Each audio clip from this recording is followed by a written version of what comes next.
Hello guys আজি মোৰ ফালৰ পৰা সকলোলৈকে শুভ জন্মাষ্টমী। আজি জন্মাষ্টমী বুলি মায়ে কেইটামান খাদ্য তৈয়াৰ কৰিছে, অৰ্থাৎ ৰেচিপি বুলিয়ে ক'ব পাৰি। আৰু আজি মায়ে মিক্সিত পোনপ্ৰথমে অলপ চাউল লৈ পেলাই সেই চাউলখিনি খুন্দি ল'লে আৰু খুন্দাৰ পিছত এখন চালনীত দি পেলাই সেই খুন্দি লোৱা যিখিনি চাউলৰ গুড়ি সেইখিনি এটা ষ্টীলৰ চৰিয়াত এনেদৰে চালনীৰে চাকি পেলাই মিহি গুড়িখিনি উলিয়াই ল'লে আৰু গুড়িখিনি মায়ে আগফালে ৰ'দত গৈ অলপ টাইমৰ বাবে ৰ'দালেগৈ আৰু ইয়াৰ পিছত আকৌ মায়ে অলপ গুড় কাটি ল'লে আৰু ইয়াৰ পিছত বাহিৰত দি থোৱা সেই পিঠাগুড়িখিনি আকৌ কেৰাহী এখনত এনেদৰে অলপ টাইম বাবে ভাজি ল'লে আৰু এনেদৰে মায়ে পিঠাগুড়িখিনি ভাজি থাকিলে আৰু ইয়াৰ পিছত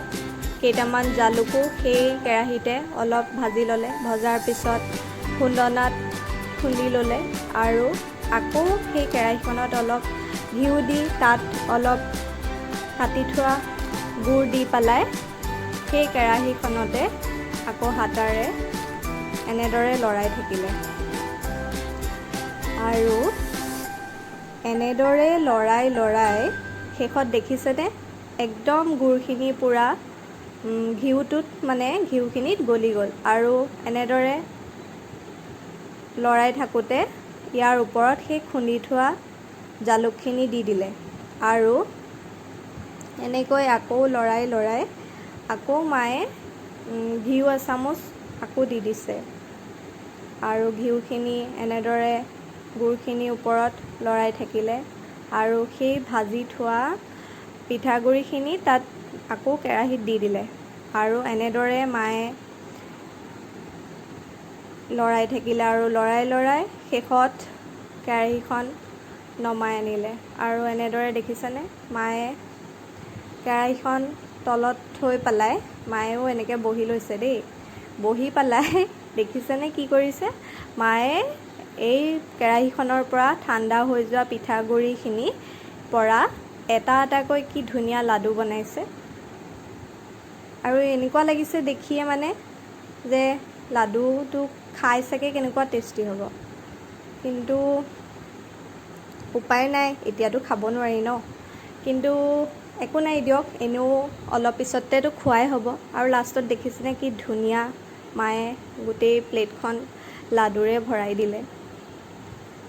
আৰু এনেদৰে ইয়াৰ পিছত আকৌ মায়ে কেৰাহীখনত গৈ অলপ গাখীৰ উতলাই ল'লে আৰু এনেদৰে উতলাই দেখিছেনে এয়া কি, এয়া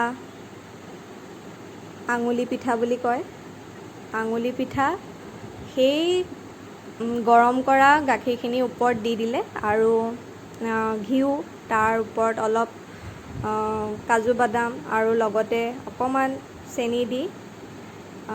সেইটো এটা ৰেচিপি খাদ্য বনালে আৰু এনেদৰে আজিৰ দিনটো শেষত ভগৱানৰ ওচৰত চাকি বন্তি ধূপ জ্বলাই তেওঁৰ ওচৰত ভোগ লগতে মাহ প্ৰসাদ আগবঢ়াই গোঁসাই ঘৰৰ সকলোৱে আশীৰ্বাদ ল'লোঁ।